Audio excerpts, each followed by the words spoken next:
Bonjour à tous et merci à votre pasteur et à vos anciens et merci à mon frère pour cet accueil royal, embarrassant, et puis artiste.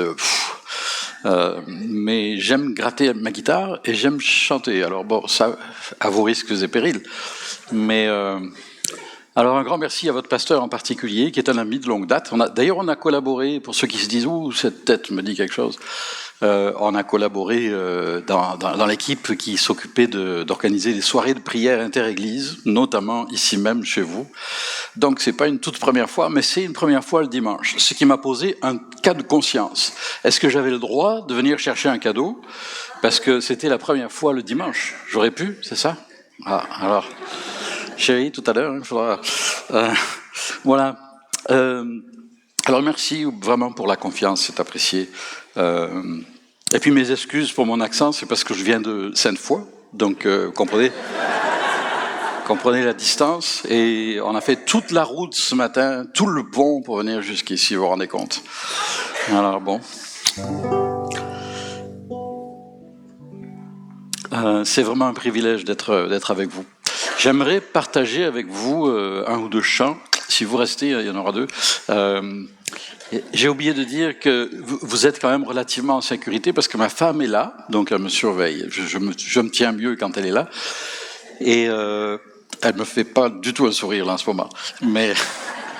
Et en plus, on a deux bons vieux amis, c'est pas péjoratif, avec nous ce matin aussi, dont Lisette qui a travaillé fort avec Candy sur un livre que vous verrez qui est formidable, et son époux Claude. Alors ça, c'est un privilège. Et en plus, la joie de retrouver certains dont nous avons croisé le chemin une fois ou l'autre. Alors c'est un privilège. Et puis en particulier mon frère Paul. Alors Paul-Henri, et c'est vraiment une joie d'être là. Voilà. Un demi-siècle, oui, ça paraît long, hein. Et ça paraît court, ça dépend. J'aimerais partager avec vous un chant dont vous pourrez suivre les paroles. Et depuis quelque temps, j'ai développé un amour particulier pour la découverte de textes anciens, ou très anciens, ou très anciens. Ça me fait sentir plus jeune. Et l'un d'entre eux, c'est Saint-Patrick. Saint-Patrick, vous avez peut-être des origines irlandaises dans la famille. Et Saint-Patrick, oui, c'est sûr qu'il est mélangé avec la bière, etc., quoi. Donc c'est un drôle de mélange. Mais la vérité, c'est que si vous creusez un peu derrière derrière la bière, vous trouverez que sa vie n'a rien à voir avec ça. Bien au contraire, c'est un homme qui a profondément marqué son époque, qui a été l'instrument d'un réveil, qui a transformé l'Irlande il y a 15 et quelques siècles. Et il a laissé quelques écrits, alors bon, évidemment, ça remonte loin quand même. Mais il y en a un qui s'appelle la Lorica, ou le bouclier. Et dans ce texte, il y a tout un message. Et souvent, ça me fait du bien de le chanter. Donc, en fait, ce matin, je le chante pour moi. Donc, si vous écoutez, tant mieux. Mais vraiment, waouh. Et le refrain dit « Christ en moi, avec moi et en avant de moi. Christ pour moi, au-dessus et en dessous de moi. Christ à ma droite, à ma gauche et derrière moi. » Vous saisissez le message.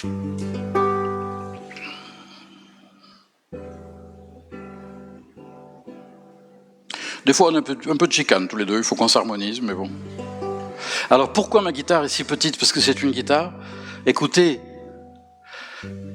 l'hiver dernier, je l'ai oubliée dans le coffre de ma voiture. Et elle a tellement rétréci que, voilà, c'est tout ce qu'il y a.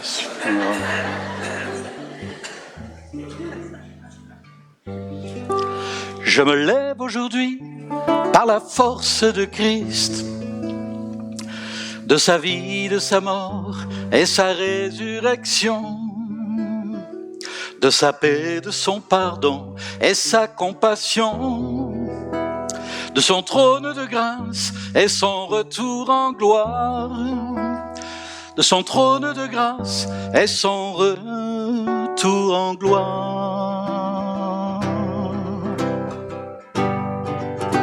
Je me lève aujourd'hui par la grâce du Père, fort du secours des anges et de tant de prières, sur ce chemin tracé où nous ont précédés une nuée de témoins au fil des temps passés, une nuée de témoins au fil des temps passés.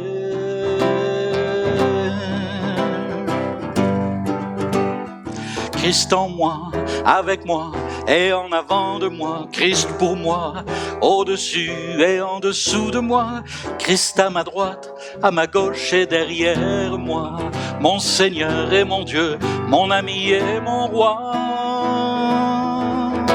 Je me lève aujourd'hui par l'onction de l'Esprit, de son feu, sa lumière qui réchauffe ma vie. Conseiller tout-puissant, divin libérateur, lui qui brise mes liens et dissipe mes peurs, lui qui brise mes liens et dissipe mes peurs. Christ en moi, avec moi et en avant de moi, Christ pour moi, au-dessus et en dessous de moi, Christ à ma droite, à ma gauche et derrière moi, mon Seigneur et mon Dieu, mon ami et mon roi. Je me lève aujourd'hui contre mes ennemis qui s'opposent à laisser Christ régner dans ma vie.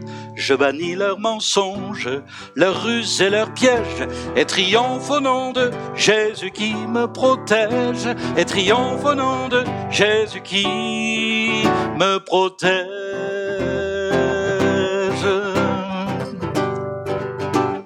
Christ en moi, avec moi et en avant de moi, Christ pour moi, au-dessus et en dessous de moi, Christ à ma droite, à ma gauche et derrière moi, mon Seigneur et mon Dieu, mon ami et mon roi, Christ en moi, avec moi et en avant de moi, Christ pour moi, au-dessus et en dessous de moi, Christ à ma droite, à ma gauche et derrière moi, mon Seigneur et mon Dieu, mon ami et mon roi, mon Seigneur et mon Dieu, mon ami et mon roi, mon Seigneur et mon Dieu, mon ami et mon roi. Christ en moi, Christ en moi, Christ en moi. Oh, merci Seigneur, quel privilège de pouvoir affirmer, déclarer ce matin ensemble que Christ vit en nous, que tu as fait de nous ton temple, tu demeures en nous par ton esprit. Seigneur, pardon pour toutes les fois où je l'oublie, pardon pour toutes les fois où je néglige cette vérité qui change la vie, comme on l'a chanté tout au long de ce temps de louange et comme on veut le souligner encore maintenant par ta parole. Amen. Ah, ça me fait du bien, moi, vous chantez ça me booste, ça me requinque. Chez moi, on dit, ça se dit au Québec, je sais plus. Ça me requinque. Voilà. Diapo suivante. Alors, je me rappelle plus très bien ce que j'ai mis là, mais je vais peut-être essayer d'oublier. Oui, c'est ça, nos livres, voilà, on en a déjà parlé. Alors, c'est pas de la publicité subliminale, ni sublime, mais je me permets. Et ce sont des perles. Alors, c'est moi qui ai écrit le premier livre de nous deux, et puis en fait, ma femme après a dit « Ah ben, si tu peux le faire, moi aussi ». Le problème, c'est que les siens sont meilleurs que les miens. Donc ça, c'est vraiment inadmissible, mais je la pardonne. Voilà, il n'y a pas de livre sur le couple, non, mais bon, j'en parle quand même, mais sur la façon d'un chapitre, oui, dont Dieu nous rencontre dans nos relations, nous aide, nous accompagne, etc. Voilà, c'est dit. Clic suivant pour nous amener à notre texte. Ah, notre texte. Je garde ma guitare, vous allez voir pourquoi. On va faire, puisque vous semblez rester, on va peut-être faire autre chose, mais ça fait partie du message. Depuis quelques mois, je ne sais pas si vous êtes comme moi, mais il y a alors on fonctionne beaucoup par versets. Nous, les chrétiens évangéliques de toute nature, on a toujours un verset dans la poche. Il y a toujours un verset biblique et c'est bien. C'est souvent bien. D'autres fois, c'est pas toujours bien à propos, comme disait l'autre. Hein. Quelquefois, parce qu'on oublie qu'un verset, c'est une vérité tirée de tout un contexte. Et alors c'est toujours important, et on aurait beaucoup évité d'hérésie et d'ânerie, ça rime, hein, c'est pas pour rien. Au fil des siècles, si on avait gardé à l'esprit que la Bible, parole de Dieu, c'est tout un monde, c'est tout un ensemble. Vous vous rendez compte que pendant plus de 1000 ans, il n'y avait pas de verset biblique, il n'y avait pas de chapitre. C'est les moines, etc., qui nous ont aidés en découpant tout ça. Mais quand on voulait retrouver Jean 3,16, Dieu a tant aimé le monde, il fallait lire l'évangile de Jean. Sinon en entier, en tout cas une bonne tranche, pour retrouver, car Dieu a tant aimé le monde. C'est quelque chose. Ça veut dire que chaque fois qu'on évoquait la parole de Dieu, la Bible, ou chaque fois qu'on voulait y revenir, on était obligé de se replonger dans le contexte. Et quand on est dans le contexte, eh ben, on a un bon texte. Et on comprend mieux le texte surtout, et on évite de lui faire dire ce qu'il ne dit pas. On limite les risques, parce qu'on reste des êtres bien faibles. Ça, c'était le premier point de mon introduction. Ouh là là, comme le temps passe vite. Le texte, parlons-en. Alors vous avez à l'écran, vous aurez le cœur de mon texte, qui est l'épître de Paul aux Colossiens. C'est ça, ce que je voulais dire tout à l'heure, c'est que de plus en plus, moi, ce sont des grappes de textes, des paragraphes entiers, parfois qui waouh, me saisissent et m'impressionnent. Et c'est ce qu'on va voir à travers ce texte. Vous l'avez à l'écran, merci. Mais je vais lire, et ça vous l'aurez pas à l'écran, en introduction de ce texte, les versets qui précèdent. On est dans Colossiens 1, pour ceux qui ont une Bible, et j'espère bien que vous en avez une, hein, sinon vous vous privez de quelque chose. Donc ça, c'est pas encore à l'écran. Colossiens 1, 3. Il y a quand même les versets, c'est pratique. Après tout ce que j'ai dit. Nous disons constamment, dit l'apôtre Paul, toute notre reconnaissance à Dieu, le Père de notre Seigneur Jésus-Christ, lorsque nous prions pour vous. Il les connaissait pas, en fait, ces gens-là. C'est pas lui qui a fondé l'église de Colosse. Il les connaît pas directement, mais il prie pour eux avec reconnaissance. En effet, nous avons été informés de votre foi en Jésus-Christ et de l'amour que vous avez pour tous les saints. C'est quelque chose, l'amour pour tous les saints. Parce qu'il y en a qui sont aimables, mais il y en a d'autres... dans le temps, l'apôtre Paul. Depuis, on a eu le temps, avec l'évolution, on a fait beaucoup de progrès, donc aujourd'hui, il n'y a plus besoin il n'y a pas de problème, quoi. Ah oui, sur la rive sud, vous avez des problèmes? Seigneur, ta grâce, hein. L'amour que vous avez pour tous les saints, à cause de l'espérance qui vous est réservée au ciel. Espérance. S'il fallait que je choisisse deux mots sublimes, je dirais grâce et espérance. Notre monde est foutu, hein, c'est clair que ça va mal. Ça date pas d'hier, ça date d'Adam et Ève. Et depuis, c'est la dégénérescence, malgré tout ce que Dieu a permis qu'il se fasse comme progrès scientifique. J'en suis la preuve vivante. Moi, je suis ferraillé presque de la tête aux pieds. J'ai plusieurs infarctus, et puis alors on m'a pris un truc ici pour le mettre faire un quadruple pontage, et puis après on m'a mis un pacemaker, et je tiens debout tout seul. La nuit, je dors debout. Enfin non. Pardon. Et ça, je le dois à quoi? Je dois à la science que Dieu a donnée aux hommes et au personnel extraordinaire de l'hôpital Laval en particulier. Et j'en suis infiniment reconnaissant aux médecins, aux infirmières, à ceux qui nettoient les chambres et à Dieu, qui les a bénis, qui leur a accordé ces dons et cette capacité. Merci Seigneur. Bon, on était où là? L'espérance réservée au ciel. Notre avenir, ici, c'est du provisoire, hein? Oui ou non? Oui, enfin, vu nos choix, vu notre mode de vie, on peut se demander si on le croit vraiment parfois. Seigneur, aide-nous. Cette espérance, vous en avez déjà entendu parler par la parole de la vérité, l'évangile. Et ensuite, on va au verset 9. Voilà pourquoi nous aussi, depuis le jour où nous en avons été informés, nous ne cessons de prier Dieu pour vous. Nous demandons que vous soyez remplis de la connaissance de sa volonté en toute sagesse et intelligence spirituelle. pour marcher d'une manière digne du Seigneur. J'aime ça, l'expression. Être chrétien, c'est pas afficher des opinions quelquefois discutables ou qui en tout cas on n'a pas des opinions, on a des convictions. Mais je veux dire, c'est pas un panneau d'affichage pour juste balancer des vérités comme ça. Non, non. Ce sont des hommes, c'est être des hommes et des femmes transformés, façonnés à l'image de Jésus-Christ. Et marcher, ça veut dire vivre.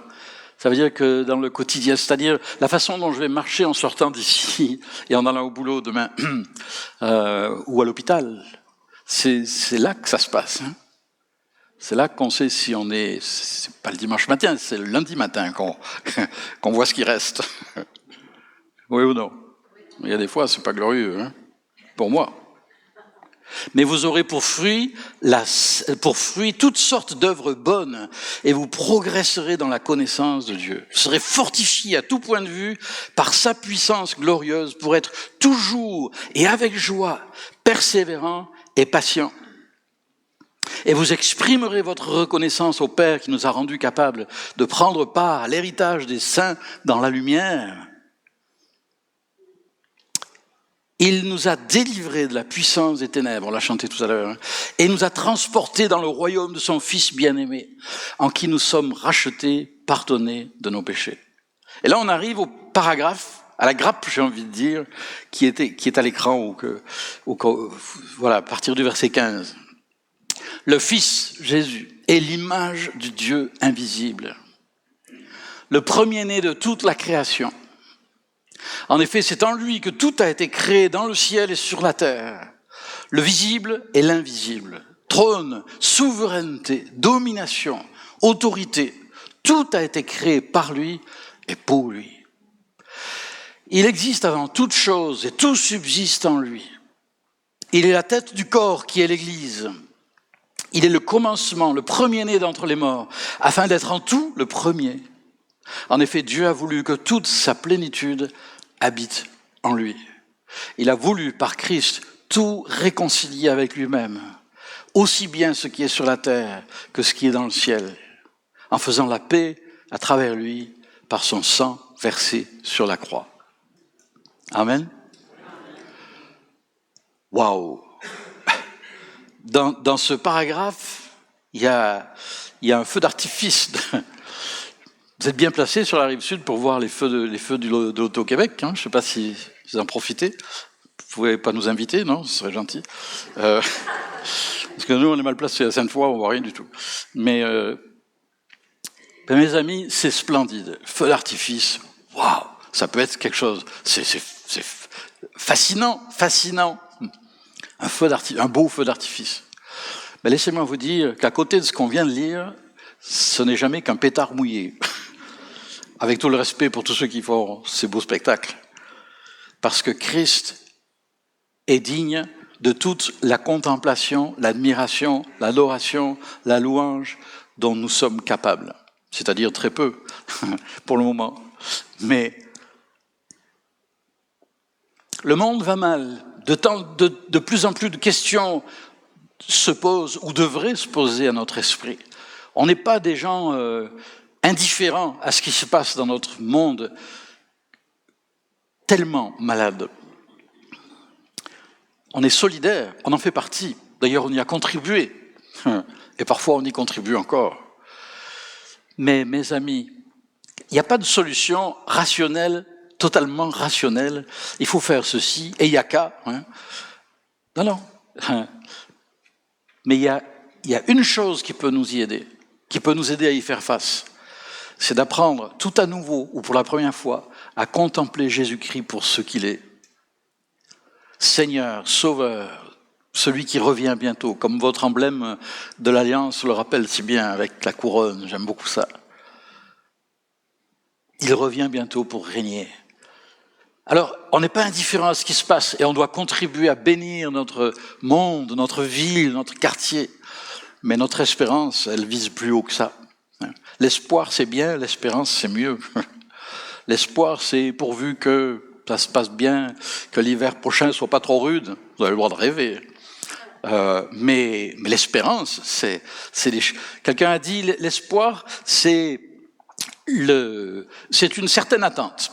Bah, j'espère que demain il fera beau parce que j'ai envie d'aller me promener. Espère, tu verras bien, prendras ce qu'il y aura.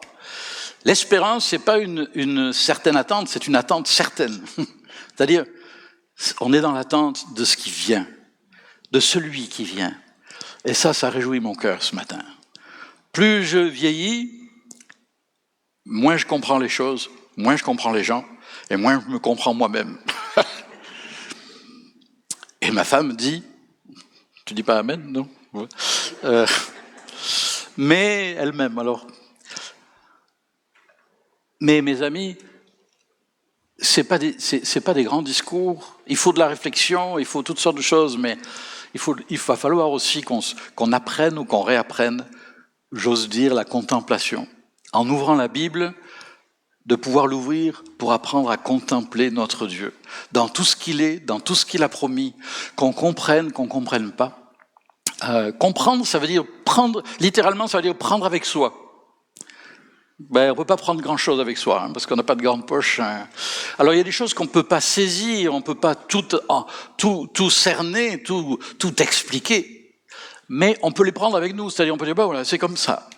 Il y a beaucoup de choses qui sont comme ça, mais le jour vient où toutes choses seront lumineuses comme jamais auparavant, où nous connaîtrons comme nous avons été connus, où nous le connaîtrons comme il nous connaît. Oh, merci Seigneur. Quelle certitude, quelle glorieuse certitude. C'est Blaise Pascal qui était mathématicien et un homme qui aimait profondément le Seigneur. Je ne sais pas comment il conciliait les deux, parce que moi les maths, ça n'a jamais été mon truc, mais bon. Il a écrit ceci, « Nous ne connaissons Dieu que par Jésus-Christ, sans ce médiateur et ôter toute communication avec Dieu, sans l'écriture qui n'a que Jésus-Christ pour objet, nous ne connaissons rien. Et ne voyons qu'obscurité et confusion dans la nature de Dieu et dans notre propre nature. » Il y a du grain à moudre là. Hein. Il est non seulement impossible, mais inutile de connaître Dieu sans Jésus-Christ. Waouh! Matière à réflexion. L'apôtre Paul dit, prêche la parole. La parole, c'est Christ. Bien sûr, c'est l'écriture, mais qui n'existait pas encore dans sa forme actuelle quand Paul a écrit à Timothée. Hein, on est d'accord? La Bible n'était pas encore... L'Ancien Testament était à peine constitué, et encore. Et le Nouveau était en gestation, si j'ose dire, par l'Esprit, en train d'être préparé. Mais donc quand il dit prêche la parole, oui, c'est l'écriture, mais c'est le Logos. Et le Logos, c'est avant tout la personne de Jésus-Christ. Et bien sûr, pour nous, c'est à travers les Écritures, que Dieu soit béni, pour les Écritures. L'apôtre Paul dira ailleurs, nous prêchons Christ, c'est lui que nous annonçons. Des fois, je m'inquiète un petit peu. Je parle pas de chez vous, puis je fais que passer, donc je prends pas trop de risques. Mais vous réglerez ça avec votre pasteur. Mais je suis étonné de voir tout ce que j'entends un petit peu à droite à gauche dans les églises en général, quoi. Puis de voir que, waouh, il y a beaucoup de choses où Christ n'est pas présent. On peut aller dans le développement de soi, on peut aller dans... Et il y a tant de choses à dire, il y a tant de choses à apprendre, à découvrir. On peut aller dans toutes sortes de bons conseils qu'on peut donner. C'est bien, ce sont de bons conseils. C'est une conférence, c'est un discours. Mais prêcher, c'est proclamer. Et proclamer, pour le chrétien, ça ne peut être que centré sur la personne de Jésus-Christ. Je dis pas qu'on peut pas parler d'autre chose, ou lire dans Ésaïe, etc. Ésaïe, il va vous ramener tout droit à Jésus-Christ. Si vous l'avez lu, vous le savez. Ah oui, j'ai gardé ma guitare. Alors vous savez pourquoi j'ai pas fini, hein. Mais je vais prendre un gros risque. C'est vous qui prenez un risque, parce que c'est vous qui m'écoutez, mais... Les historiens bibliques nous disent que le texte en question, le paragraphe là, en fait, était très probablement un hymne de l'Église primitive. Il y a des textes, il y a des hymnes cachés comme ça hein, dans l'Écriture. Il y en a un dans Philippiens 2 qui est absolument phénoménal. Et il y a celui-là. Autrement dit, c'était fait pour être chanté. Et pourquoi ? parce que c'est cool de pouvoir chanter la musique et tout ça, c'est super. Non, non, non, parce que c'est un moyen de mémoriser, c'est un moyen d'enregistrer, c'est un moyen de s'en souvenir, c'est un moyen de l'ancrer dans notre cœur. Alors, ça, je dis pas, je prétends pas être inspiré, mais ça pouvait ressembler à ça peut-être. Sauf qu'ils n'avaient pas de mini-guitare et que je prétendrais pas me comparer.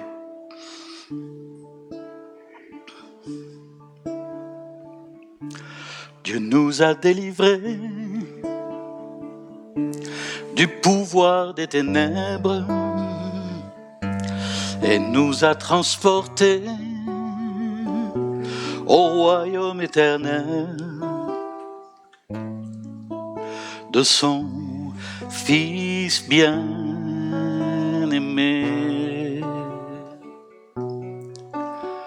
de son Fils bien-aimé, étant unis à lui, nous sommes rachetés de notre servitude et nous recevons en lui le pardon des péchés, le pardon des péchés. Ce Fils, reflet visible du Dieu invisible, est le Maître suprême de toute création, en tout point le premier. En lui, tout fut créé dans les cieux et sur la terre, l'univers tout entier, l'esprit et la matière, tout par lui et pour lui. Il était déjà là, avant toute existence, dès le commencement. Tout demeure et subsiste et ne vit que par lui. Le Père l'a décidé, toute sa plénitude doit demeurer en lui, déversée par l'Esprit, répandue dans nos vies, répandue dans nos vies. En fait, vous pourriez chanter avec moi, parce que ça se chante très bien en canon. Dieu seul réconcilie l'univers avec lui. Non, vous chantez pas en même temps que moi, vous chantez après moi, attention. Il fait régner la paix par le sang que son Fils a versé à la croix. Merci Seigneur.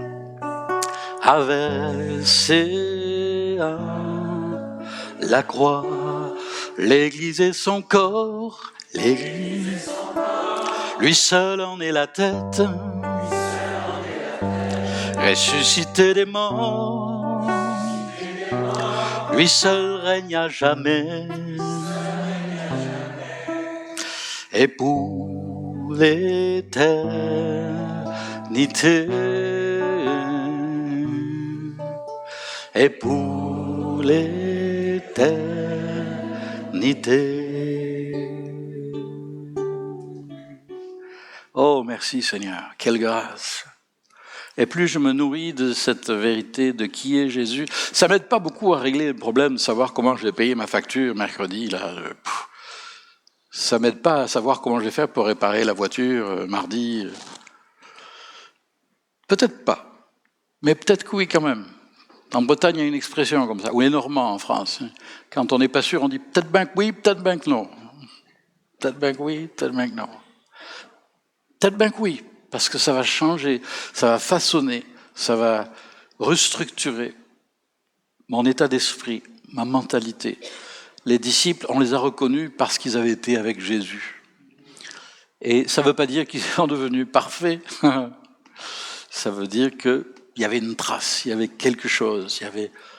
J'aime tellement ce verset de Jean 3, 30, qui m'a beaucoup frappé. J'étais tout jeune chrétien qui dit il faut qu'il croisse et que je diminue. Avec le temps, le Seigneur m'a appris, à partie au moins, pour autant que je voulais apprendre, que conduire la louange, par exemple, pour moi, c'est devenu, je pense, la devise de quelqu'un qui... Il faut qu'il croie, c'est que je diminue. Alors là, on est là, je suis là avec ma guitare. Ah oui, sa guitare. Et puis on écoute le bonhomme, et puis bon, c'est le bonhomme qu'on entend. Hein. C'est comme ça. Son accent, sa musique.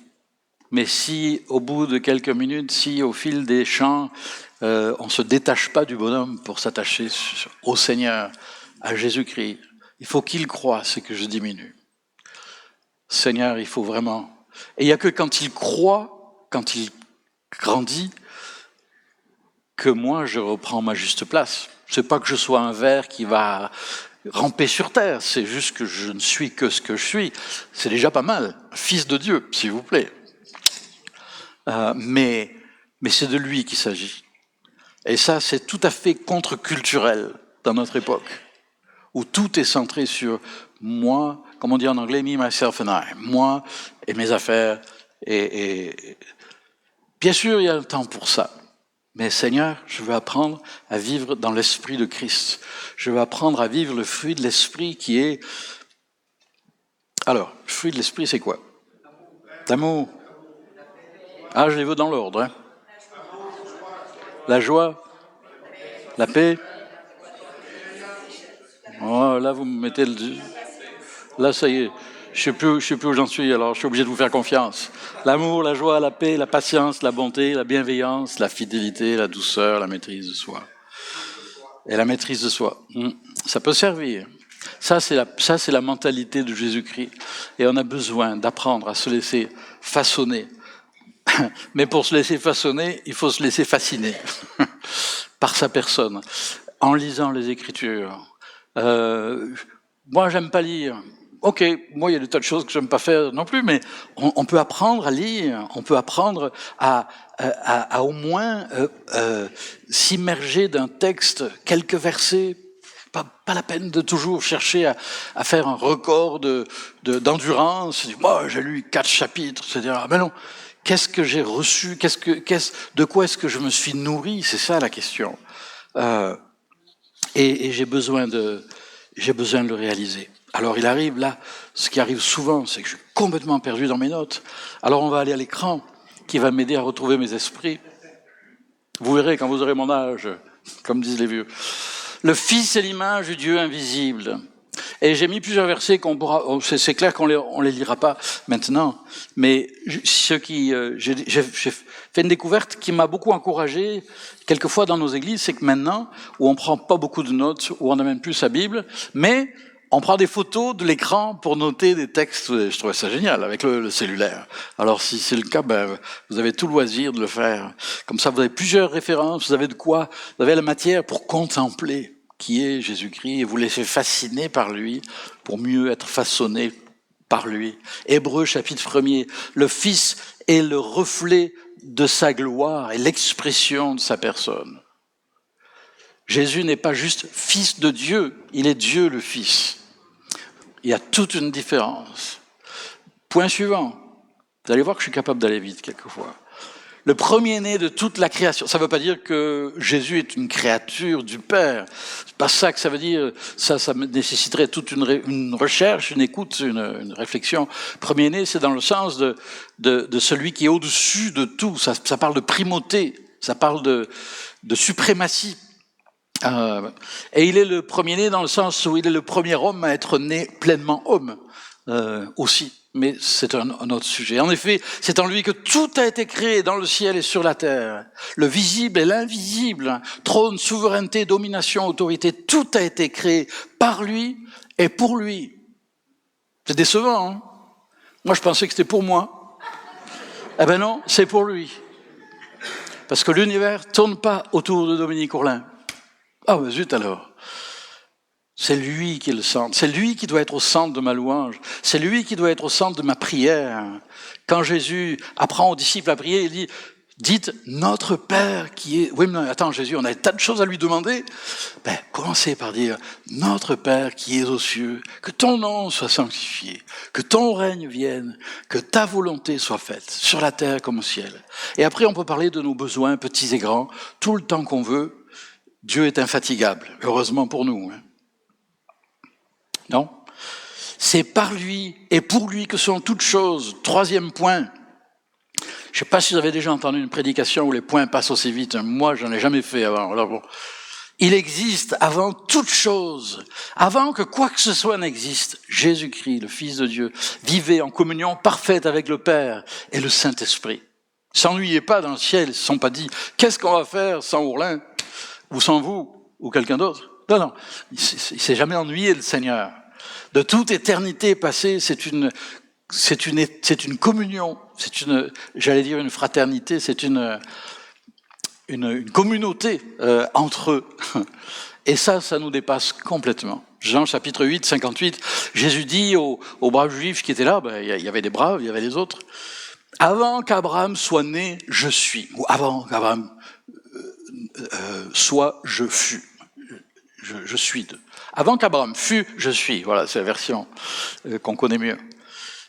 Et là, les Juifs étaient hors d'eux-mêmes, les chefs religieux, pardon, parce que ils se prenaient pour Dieu. Ben oui, ils se prenaient pour ce qu'il était. Oh, merci Seigneur, il existe avant toute chose. Jésus-Christ est le même hier, aujourd'hui et éternellement. Hébreux 13, 8. Clic suivant. Quatrième point, tout subsiste. Ça veut dire tout est porté, supporté, soutenu, maintenu en lui. Ça me fascine. Là, il y aurait toute une... Si vous avez l'esprit scientifique, moi, j'ai raté le cours, là. Mais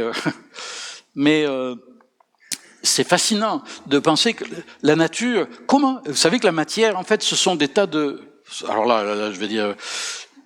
Des atomes et tout ce qu'on veut, qui sont pris par eux-mêmes, il n'y a rien qui tient debout. C'est-à-dire, pris par moi-même, tel que je suis, je devrais traverser le plancher, là, et puis disparaître, et vous avec. Je veux dire, tout s'affaisse.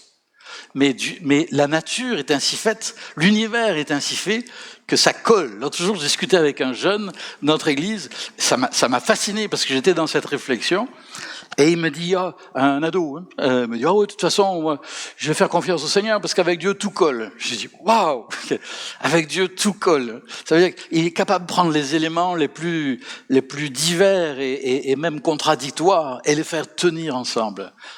Ça me rappelle Romains 8, 28. Ça vous dit quelque chose? C'est pas un numéro de téléphone? Toute chose concourt. Et plus exactement, mieux traduit sans doute, ce serait « Dieu fait concourir toute chose au bien de ceux qu'il aime ». Waouh! Il fait tout coller. Oh, moi, je trouve ça sublime. Mais ça veut aussi dire que, Job 34, si Dieu reprenait son esprit et son souffle, toute créature expirerait d'un seul coup. Et c'est presque une déclaration scientifique, parce que les scientifiques le disent. S'il n'y avait pas les lois de... Alors là, il ne faut pas que je m'égare. Oui, toutes sortes de lois qui convergent, qui travaillent ensemble, et qui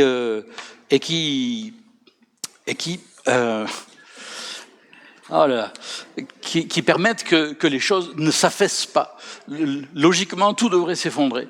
L'électromagnétisme, l'électrostatique, etc. Il y a toutes sortes de lois, mais ce sont des lois. Et les lois, ça s'invente pas tout seul, c'est pas spontané.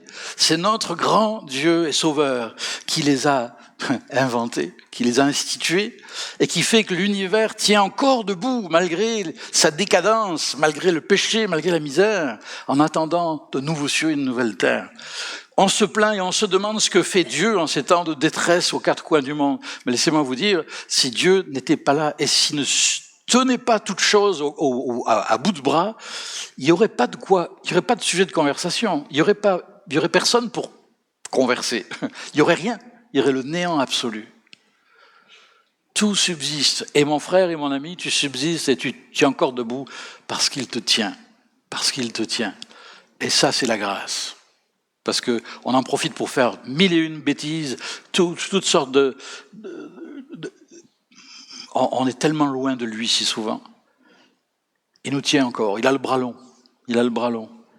Cinquième, il est la tête du corps qu'est l'Église, le commencement, le premier-né d'entre les morts, ressuscité avant nous tous, afin d'être en tout le premier. C'est intéressant dans Acte 9, quand Saul de Tarse tombe à terre parce que le Seigneur le foudroie un petit peu quand même, mais il l'épargne en même temps. Il le tient. Et il lui dit, Saul persécutait les chrétiens. Et Jésus a cette parole étonnante, il dit « Je suis Jésus que tu persécutes ». Jésus, il était dans le ciel à la droite du Père, il n'était pas persécuté. Oui, mais son corps, quand l'Église, qui est son corps, est persécutée, c'est lui c'est la tête qui souffre, autant que le corps, que le reste du corps. Matière à réflexion. Sixièmement, Dieu a voulu que toute sa plénitude habite en lui. Et c'est en lui qu'habite corporellement toute la plénitude de la divinité. Alors, accueillir Christ dans sa vie, c'est accueillir la plénitude de la divinité. Waouh! Et septièmement, chiffre parfait, il a voulu par Christ tout réconcilier, c'est-à-dire ramener à l'harmonie avec lui-même, aussi bien ce qui est sur la terre que ce qui est dans le ciel, en faisant la paix à travers lui par son sang sur la croix. Il nous a réconciliés par sa mort. Et le jour vient, et il est certainement plus proche que nous ne le pensons, où le Seigneur viendra rétablir toutes choses selon sa volonté, dans sa glorieuse puissance. Et alors, nous serons émerveillés, nous serons fascinés, ce sera évident pour tous, mais en attendant, qu'est-ce qu'on fait? Je vous propose un verset biblique pour finir, et il ne faut jamais croire un prédicateur qui dit pour finir, mais c'est vrai. 2 Corinthiens 3, 18, qui dit « Nous tous qui, sans voile sur le visage, nous contemplons et reflétons », le verbe en grec, il y a les deux dimensions, on contemple et à force de le contempler, on le reflète. Un peu comme une flaque d'eau, ouais, c'est pas flatteur, mais une flaque d'eau qui peut refléter même les rayons du soleil. Seigneur, si je ne suis qu'une flaque d'eau, qu'au moins je reflète les rayons de ta grâce. Hein. Comme dans un miroir, nous contemplons la gloire du Seigneur et nous sommes transformés à son image. Ne te décourage pas, mon ami. Tu t'es dit cette semaine, je ne serai jamais un bon chrétien. Bon, d'abord, on est chrétien ou on ne l'est pas. Donc si on l'est, bon ou mauvais, on ne sera jamais assez bon. Mais Seigneur, je veux être de plus en plus, je veux apprendre à te contempler. Et je vous propose 3 questions pour terminer, pour respecter vos bonnes habitudes. Dans quelle mesure est-ce que j'ai appris à contempler le Seigneur dans ma lecture de sa parole? Est-ce que je lis pour apprendre ou pour devenir? Les deux, hein? Faudrait les deux, quoi. Que puis-je faire de concret cette semaine? Ah oui, je vais vous donner une idée. Vous lisez l'Épître aux Colossiens. Elle est colossale. Vous la lisez en entier, et puis vous la lisez lentement, puis vous la relisez juste un paragraphe, puis vous vous en imprégnez. Et laissez Dieu faire le reste. 3e question, suis-je prêt à déposer sous mes pieds mes doutes, mes questionnements, mes déceptions, et à reconnaître le Seigneur pour ce qu'il est? Seigneur des seigneurs, Roi des rois, Maître de l'univers. Oh Seigneur, je veux faire plus de place dans ma vie à l'adoration, non pas comme un exercice, un rituel, mais comme le débordement d'un cœur qui est émerveillé devant ta grâce, devant ta fidélité, comme on l'a chanté tout à l'heure. J'aimerais prier et chanter avec vous en terminant. Jésus, nous te couronnons et nous te proclamons roi. Seigneur, je te prie que, à travers nos tracas, nos soucis, nos épreuves qui peuvent être lourdes pour certains, à travers nos doutes, à travers nos découragements, tu nous apprennes à te contempler tout à nouveau. Pardonne-nous, Seigneur, notre relation souvent superficielle avec toi et avec ta parole. Aide-nous cette semaine, Père, à apprendre à te contempler dans ta parole et dans nos vies et dans l'Église. Pardonne-nous, Seigneur, tout ce qui peut nous éloigner de toi. Nos grommellement, nos plaintes, nos chialages. Ô Seigneur, renouvelle en nous un esprit bien disposé et apprends-nous à te contempler et à t'adorer. Et si quelqu'un au milieu de nous n'a jamais donné sa vie au Seigneur, n'a jamais reconnu Jésus comme son sauveur, c'est le jour, c'est le moment ou jamais. Parlez-en à un ami, un pasteur ou un ami chrétien. Dites-lui, j'ai besoin d'aide, je veux vraiment mettre ma vie en règle avec Dieu. Jésus, nous te couronnons, nous te proclamons roi. présent au milieu de nous. Nous t'élevons par nos chants, nous t'adorons, nous t'exaltons. Viens établir ton trône éternel. Par nos louanges, nous t'invitons. Viens Jésus, prends la place du roi. Jésus, nous te couronnons, nous te proclamons roi, présent au milieu de nous.